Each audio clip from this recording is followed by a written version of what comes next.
Class 11 की physics के online lecture में आपका स्वागत है। इससे पहले हम लोगों ने पढ़ना शुरू किया था मेजरमेंट एंड यूनिट।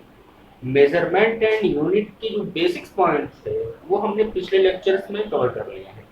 आज एक नया टॉपिक शुरू होगा, बीमीय विश्लेषण, डायमेंशन एनालिसिस। बेटा देखो, किसी भी भौतिक राशि की बीमा वो घात होती है, पावर होती है जो मूल राशियों पर चढ़ाई जाती है। क्या करने के लिए? भौतिक राशियों को व्यक्त करने के लिए। सिंपल सी बात, किसी भी भौतिक राशि की बीमा वे घातें होती हैं या वे घात होती हैं जो मूल राशियों पर चढ़ाई जाती है। क्या करने के लिए? भौतिक राशियों को व्यक्त करने के लिए। भौतिक राशियों को व्यक्त करने के लिए किसी भी भौतिक राशि की बीमा वे घात होती हैं जो मूल राशियों पर चढ़ाई जाती है। क्या करने के लिए? भौतिक राशियों को व्यक्त करने के लिए। क्या कहलाती है? बीमा। कुछ राशियों की बीमा, कुछ मूल राशियों की लंबाई को एल से प्रदर्शित करते हैं। कैपिटल एल, द्रव्यमान कैपिटल एम, समय को थीटा, ताप को समय को टी, ताप को थीटा, विद्युत धारा को ए। दूसरी बात, किसी भी भौतिक राशि की बीमा को अगर कुछ पॉइंट अगर आप नोट करना चाहें। पहली बात, बीमा घात है। कौन सी घात है? जो मूल राशियों पर चढ़ाई जाती है। क्या करने के लिए? किसी भी भौतिक राशि को व्यक्त करने के लिए। राशियों की बीमा, लंबाई की बीमा एल, द्रव्यमान की बीमा कैपिटल एम, समय की बीमा कैपिटल टी, ताप की बीमा कैपिटल थीटा, विद्युत धारा की बीमा कैपिटल ए। बीमा को हमेशा बड़े ब्रैकेट में लिखना चाहिए। किसी भी भौतिक राशि की बीमा को हमेशा बड़े ब्रैकेट में लिखना चाहिए। अब कुछ छोटे छोटे पॉइंट हैं जो आपको आने चाहिए। फिर से एक बार, भौतिक राशि वे पावर होती हैं जो चढ़ाई जाती है किस पे? फंडामेंटल क्वांटिटीज पे, मूल राशियों पर। क्या करने के लिए? किसी फिजिकल क्वांटिटी को व्यक्त करने के लिए। द्रव्यमान की बीमा एम, लंबाई की बीमा कैपिटल एल, समय की बीमा कैपिटल टी,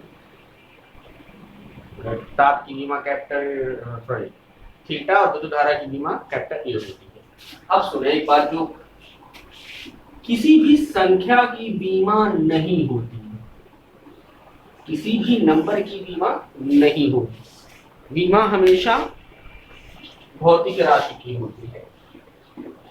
अब कुछ छोटे छोटे पॉइंट हैं, मतलब कैसे बीमा निकालते हैं ये देखो। जैसे मान लो हमें क्षेत्रफल की बीमा चाहिए। किसकी बीमा? क्षेत्रफल की बीमा। फार्मूला आपको पता है, भुजा का स्क्वायर या लंबाई गुणे चौड़ाई। तो भुजा का मतलब दो बार लंबाई मापनी होगी। लंबाई की बीमा एल, तो क्षेत्रफल की बीमा क्या होगी? L square. अगर आप यहीं से चाहें तो यहीं से आप मात्रक भी लिख सकते हैं। एल का मतलब लंबाई, लंबाई का मतलब एल स्क्वायर। दूसरा, आयतन। आयतन क्या होता है? लंबाई गुणे चौड़ाई गुणे ऊंचाई या भुजा का क्यूब। भुजा का क्यूब मतलब एल क्यूब, बड़े ब्रैकेट में है। अब मान लो द्रव्यमान घनत्व की, अभी यहाँ द्रव्यमान घनत्व की बात करो, बहुत सारी एनर्जी डेंसिटी होती है, फ्लक्स डेंसिटी होती है, तमाम चीजें। द्रव्यमान घनत्व, द्रव्यमान घनत्व बराबर क्या होता है? द्रव्यमान बटा आयतन। द्रव्यमान की बीमा बोलो कैपिटल एम, आयतन की बीमा अभी भी आपने निकाली है एल का क्यूब। अब ये बताओ, ये एल के ऊपर जाएगा तो क्या होगा? M L power -3। चलो कुछ और, मान लो वेग की बीमा आपको निकालनी है। वेग बराबर क्या होता है? विस्थापन बटा समय। विस्थापन की बीमा एल, समय की बीमा कैपिटल टी। बेटा ये ऊपर जाएगा क्या होगा, एल टी पावर -1। अब मान लो त्वरण की बीमा निकाली, त्वरण बराबर क्या होता है, एक्सीलरेशन। त्वरण बराबर होता है वेग परिवर्तन बटा समय, मतलब delta we upon delta T, delta we की बीमा अभी भी निकाली है, एल टी पावर -1 बड़ा ब्रैकेट अपान टी, ये टी ऊपर जाएगा, टी की पावर -1 गुणा होगा एल टी पावर -2। बल की बीमा बोलो, बल बराबर क्या होता है, बल बराबर होता है द्रव्यमान गुणे त्वरण, द्रव्यमान की बीमा एम, त्वरण की बीमा एल टी पावर -2। तो बल की बीमा कितनी होगी, एम एल टी पावर -2।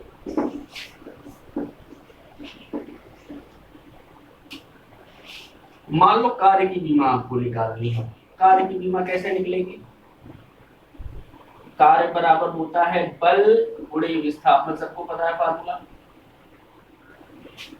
बल की बीमा M L T power -2 into L गुणा करोगे M L square T power -2।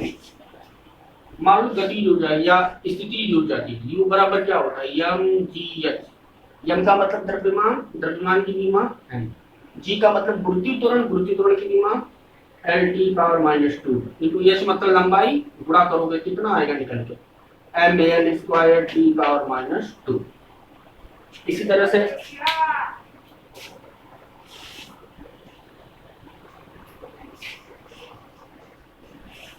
मान लो जैसे गतिज ऊर्जा की आपको बीमा निकालनी हो, किसकी बीमा निकालनी हो, गतिज ऊर्जा की, के बराबर क्या होता है हाफ एम वी स्क्वायर। संख्या की कोई बीमा नहीं होती, इसको हटा दो, अच्छा फॉर्मूले में लिखने दो, इसकी बीमा तो लिखेंगे नहीं, लिखेंगे किसकी, यम की बीमा, और द्रव्यमान की बीमा यम वी, वी का मतलब एल टी पावर -1 का स्क्वायर। अब इसको गुणा करोगे M L square T power -2। तो कहने का मतलब ये कि आप इस तरह से निकाल सकते हैं, आप लोग कम से कम 40 से 50 भौतिक राशियों की बीमा आप लोग निकालेंगे और नोट्स पे लिखेंगे। अब सुनो फिर से एक बार, किसी भी भौतिक राशि की बीमा क्या होती है, किसी भी भौतिक राशि की बीमा वे पावर होती है जो मूल राशियों पर चढ़ाई जाती है, क्या करने के लिए, भौतिक राशियों को व्यक्त करने के लिए। एक चीज दिमाग में रहे, भौतिक राशि जो बीमा है वो पावर है, घात नंबर है। अब जैसे यहाँ देखो, अगर मैं कहूं कि कार में लंबाई की बीमा क्या है, तो लंबाई की कितनी पावर चढ़ाई है, तो यहाँ लंबाई की बीमा दो, इस पूरे को बीमा मत कह देना, ये सिर्फ रिप्रेजेंटेशन है भौतिक राशि। मैं कहूं कि कार में द्रव्यमान की बीमा क्या है 1, मैं कहूं समय की बीमा क्या है पावर -2। ये किसी भी भौतिक राशि की बीमा वे घात होती है जो मूल राशियों पर चढ़ाई जाती है किसी भौतिक राशि को व्यक्त करने के लिए। संख्या की कोई बीमा नहीं होती, बीमा को हमेशा बड़े ब्रैकेट में लिखना चाहिए। उसके बाद बीमा निकालना आपको सिखाया है।